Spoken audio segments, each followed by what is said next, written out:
Fira ta musamman da Lawal Ahmed, wato mashiryin shirin Izzar So. Assalamu alaikum wa rahmatullahi ta'ala wa barakatu.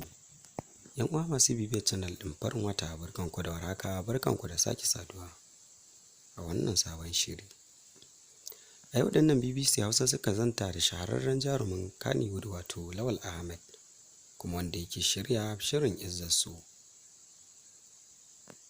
Bayan dai gaisuwa da dukkan alkhairi da fatan kowa yana lafiya, Lawal Ahmed din ya bayyana wa duniya irin nasarorin da ya samu a wannan shiri na Izzar So, sannan kuma da abubuwan da suka ɗauki hankalin Lawal Ahmed akan shirya wannan shiri. Lawal Ahmed din dai ya ce ya ga yawancin jaruman Kannywood ko kuma furodusoshi ba su cika yin labari akan abin da ya shafi addini ba. Lawal Ahmed din ya ce wannan shine abin da ya ɗauki hankalinsa har ya tsara wannan labari na Izzar So.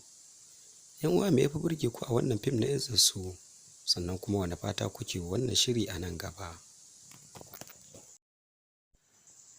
Kar ku manta danna mana alamar subscribe da kuma alamar ƙararrawa, sannan ku faɗa mana ra'ayoyinku a cikin wannan bidiyo. Dai ku huta lafiya.